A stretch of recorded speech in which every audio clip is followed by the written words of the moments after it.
Hello student, आज हम आप लोगों के बीच में क्लास 10th क्लास का रासायनिक अभिक्रिया एवं समीकरण जो चैप्टर है, जो फर्स्ट चैप्टर है केमिस्ट्री का, वो हम आप लोग के बीच में लेकर आए हैं। और ये चैप्टर आपको बहुत ही रोमांचक लगेगा पढ़ने में, तो आप बने रहिए वीडियो के साथ। तो ये चैप्टर फर्स्ट है।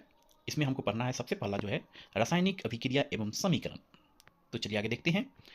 रासायनिक अभिक्रिया होता क्या है, यानी रासायनिक अभिक्रिया किसे कहते हैं।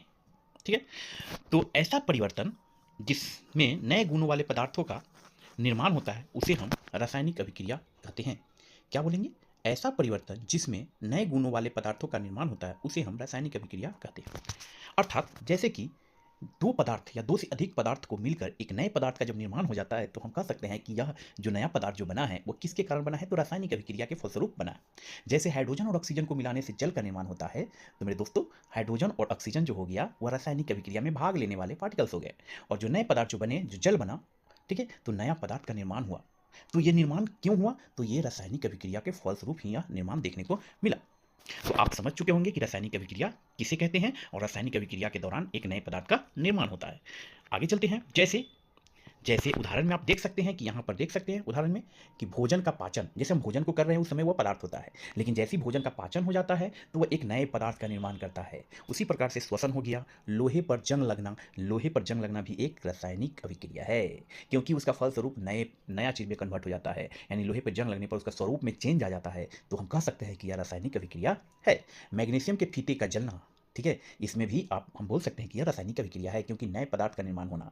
ठीक है, दही का बनना, यानी दूध होता है, शुरुआत में वह दूध होता है लेकिन वह कन्वर्ट हो जाता है कौन सी में, दही में, और दही में बनने से उसका फल स्वरूप, उसका स्वरूप बदल गया, तो वह रासायनिक अभिक्रिया कहलाएगा। तो मेरे दोस्तों आपको समझ में आ चुका होगा कि रासायनिक अभिक्रिया अर्थात होता क्या है। रासायनिक अभिक्रिया के बारे में आप लोग ने जाना होगा, और आप भी मनन कीजिए, चिंतन कीजिए कि रासायनिक अभिक्रिया अर्थात हमारे आसपास में दैनिक जीवन में कौन कौन सी घटना होती है जो रासायनिक अभिक्रिया के फलस्वरूप में हम उसको रख सकते हैं। जैसे कि पानी को लेते हैं, और पानी को जब हम फ्रिज में रख देंगे तो पानी फिर बर्फ के रूप ले लेगा, तो यह भी रासायनिक अभिक्रिया हो जाएगा। ठीक है, जैसे हम अपने दैनिक जीवन में देखते हैं क्या, कि मोमबत्ती का पिघलना, मोमबत्ती पिघलेगा तो वो भी रासायनिक अभिक्रिया के फलस्वरूप आ जाएगा। कोयला का जलना, कोयला जब जलेगा तो वह राख बन जाएगा, वो भी रासायनिक अभिक्रिया के फलस्वरूप में आएगा, यानी रासायनिक अभिक्रिया के फल से उसका स्वरूप चेंज हो जाता है। तो एग्जाम्पल के द्वारा भी हम रासायनिक अभिक्रिया के बारे में आप लोग को परिचय दिए। नेक्स्ट, रासायनिक अभिक्रिया की पहचान, अर्थात हम रासायनिक अभिक्रिया की पहचान कैसे करेंगे। तो रासायनिक अभिक्रिया की पहचान करने का तरीका देखिए, वो रासायनिक अभिक्रिया के पहचान, इसको पहचान करने का बहुत सारे तरीका है। ठीक है, इन कारकों से कैसे पता चलेगा कि यह रासायनिक अभिक्रिया है, हम कुछ पॉइंट आपको बताएंगे, उससे आप पता कर सकते हैं कि रासायनिक अभिक्रिया है या नहीं है। अगर यह कारक हम जो आपको बताएंगे वो कारक में आपको समझ में आएगा कि ये इसमें रासायनिक अभिक्रिया या कारक के अंतर्गत अगर वो नहीं है तो यह रासायनिक अभिक्रिया नहीं होगा। तो चलते हैं, देखिए कौन कौन से कारक है। तो कारक देखिए, पहला पॉइंट क्या कह रहा है, पहला कह रहा है पदार्थ की स्थिति में परिवर्तन। क्या बोल रहा है? पदार्थ की स्थिति में परिवर्तन। मेरे दोस्तों, पदार्थ की स्थिति में परिवर्तन हो जाना, जैसे जैसे देखिए पानी, पानी को अगर हम क्या करते हैं, उसको फ्रीजिंग पॉइंट करते हैं, वह फ्रीज अगर उसको हम 0 डिग्री सेल्सियस पर रखेंगे तो वह कन्वर्ट हो जाएगा कौन सी में, तो बर्फ के रूप ले लेगा। तो पदार्थ के स्थिति में परिवर्तन हो गया ना, तो ये रासायनिक क्या हो जाएगा, परिवर्तन हो जाएगा। ठीक है, रासायनिक अभिक्रिया के फलस्वरूप आएगा। दूध से दही जम जाएगा, दूध का स्थिति चेंज हो गया कौन सी में, दही में, तो यह रासायनिक परिवर्तन के फलस्वरूप आएगा। पदार्थ का रंग को बदल जाना, अब देखिए पदार्थ का रंग भी बदलना जो है रासायनिक परिवर्तन यानी रासायनिक अभिक्रिया के फलस्वरूप में आएगा। ठीक है, तो आगे देखिए, आगे क्या कर रहा है, गर्मी का विकास, गर्मी का विकास होना, ठीक है, रासायनिक अभिक्रिया के फलस्वरूप आएगा। गर्मी का अवशोषण, गर्मी का अवशोषण भी रासायनिक अभिक्रिया के फलस्वरूप में आएगा। गैसों का विकास होना रासायनिक अभिक्रिया के फलस्वरूप आएगा। प्रकाश का विकास होना ये भी रासायनिक अभिक्रिया के फलस्वरूप आएगा। तो हमने जाना कि रासायनिक अभिक्रिया के फलस्वरूप कौन कौन से कारक है। अगर यह कारक आपके सामने आ रहा है तो हम समझ सकते हैं कि यह सभी रासायनिक अभिक्रिया के फलस्वरूप में चेंजिंग लाएगा, और रासायनिक अभिक्रिया के ये कारक है जो रासायनिक अभिक्रिया को करने में क्या करते हैं, मदद करते हैं। तो आप अच्छी तरह से अब जान चुके होंगे कि रासायनिक अभिक्रिया क्या है, उसके उदाहरण जाने होंगे, और रासायनिक अभिक्रिया के कौन कौन से कारक है जो रासायनिक अभिक्रिया करने पर मजबूर कर देता है, तो ये भी जाने होंगे। चलते हैं नेक्स्ट टॉपिक की तरफ हम। नेक्स्ट है अभिकारक। अब देखो अभिकारक किसे कहते हैं, अभिकारक किसे कहते हैं दोस्तों, बहुत ही अच्छा से समझेंगे।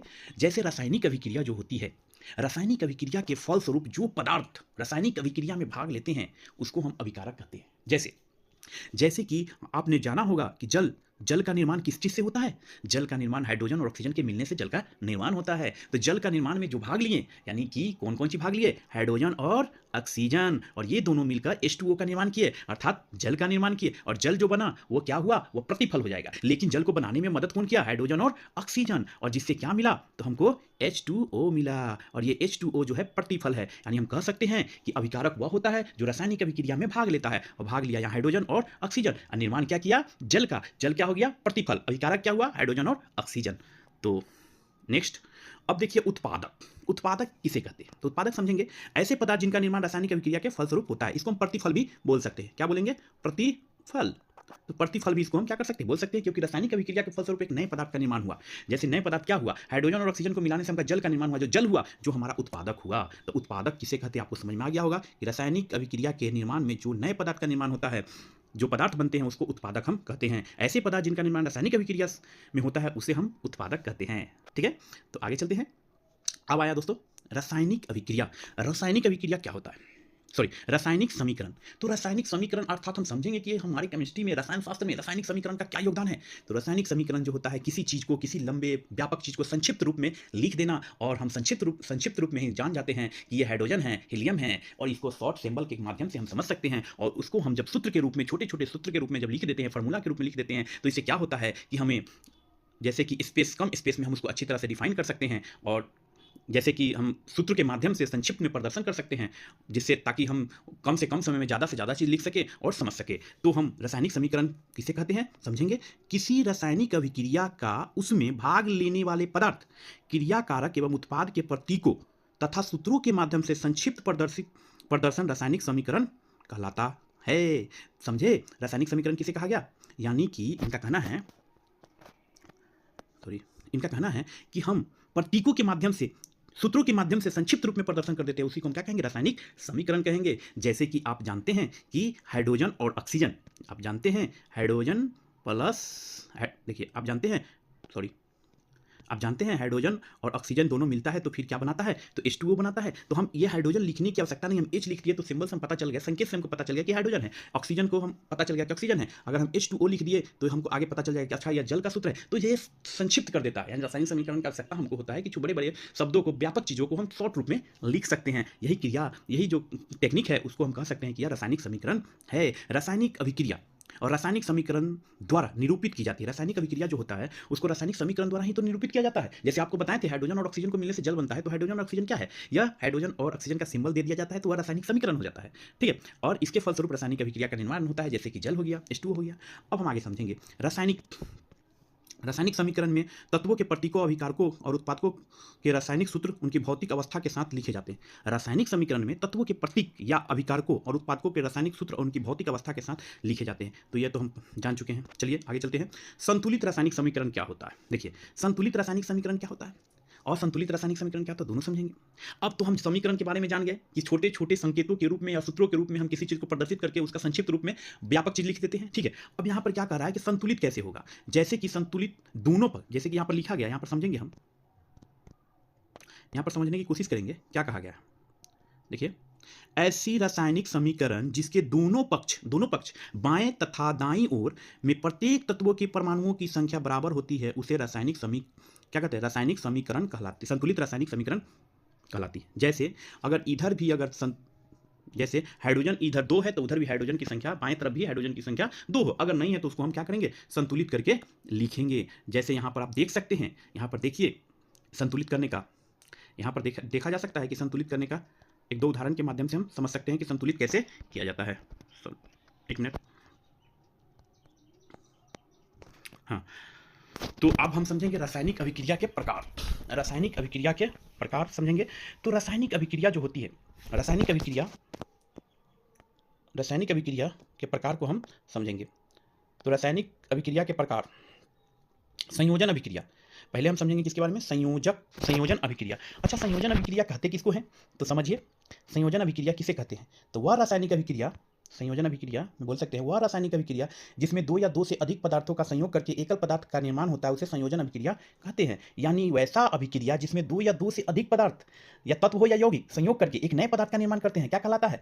तो वो हम कह सकते हैं कि वह जो है संयोजन अभिक्रिया। और नाम से भी आपको पता चल रहा होगा, संयोजन यानी संयोग करेगा, दो तत्व मिलकर संयोग करेगा और एक नए निर्माण करेगा। ठीक है, नाम से भी कुछ समझिए। संयोजन अभिक्रिया इसमें संयोजन करेगा यानी हाइड्रोजन ऑक्सीजन दोनों संयोग किया और एक नए पदार्थ जल का निर्माण किया। जैसे हम यहाँ भी समझ सकते हैं, यहाँ समझिए, यहाँ पर कार्बन है और ये ऑक्सीजन है और कार्बन और ऑक्सीजन मिलकर कार्बन डाइऑक्साइड गैस का निर्माण किया। यानी यहाँ पर संयोजन की अभिक्रिया किया, यानी कार्बन और ऑक्सीजन दोनों मिलकर संयोग किया और संयोग करने से एक नए निर्माण हुआ जिसको कार्बन डाइऑक्साइड कहते हैं।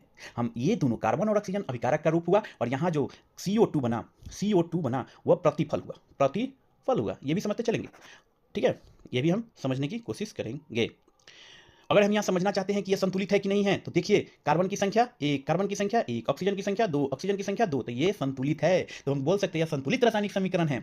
नेक्स्ट देखिए बाबू, यहाँ देखिए, यहाँ देखा जा सकता है कि हाइड्रोजन और ऑक्सीजन को मिलाने से H2O का निर्माण हुआ, यानी कि जल का निर्माण हुआ। और जल का निर्माण हुआ तो यहाँ पर कौन कौन अभिकारक में भाग लिया है, तो देखिए बुआ, हाँ, हाइड्रोजन और ऑक्सीजन यहाँ पर क्या हुआ, तो अभिकारक हुआ और प्रतिफल आपका हुआ H2O। अब यहाँ पर हम थोड़ा सा ये बराबर का चिन्ह होना चाहिए, सॉरी। तो 2H2। अब देखिए हाइड्रोजन की संख्या देखा जाए तो 4, तो यहाँ भी 4 है। ऑक्सीजन की संख्या देखा जाए 2 तो 2 है। ये भी हम बोल सकते हैं कौन सा है, तो संतुलित है। ये कैसा है, तो संतुलित रासायनिक समीकरण है। तो अब आपको समझ में आ गया होगा कि संतुलित रासायनिक समीकरण किसे कहते हैं। यानी बायां पक्ष और दाएं पक्ष दोनों क्या होना चाहिए, इक्वल होना चाहिए, तभी हम समझ सकते हैं कि वह संतुलित रासायनिक समीकरण है। देखिए यहाँ पर हाइड्रोजन की संख्या 4, ऑक्सीजन की संख्या 2, तो ऑक्सीजन की संख्या 2। कैसे समझेंगे, तो हम केवल अणु में चेंज कर सकते हैं, परमाणु में चेंज हम नहीं कर सकते हैं। ये हुआ परमाणु कैसे समझेंगे, सॉरी, परमाणु कैसे समझेंगे, तो प से परमाणु, प से पैर के नीचे हो या नीचे में हो उसको परमाणु कहते हैं। हाइड्रोजन की परमाणु 2, फिर ऑक्सीजन की परमाणु 2। लेकिन चेंज हम परमाणु में कभी भी नहीं करेंगे। जब करेंगे संतुलित करने के लिए तो अणु में ही हम चेंजिंग कर सकते हैं। ठीक है, बिना बुझा हुआ चूना का सूत्र आप लोग जानते ही होंगे।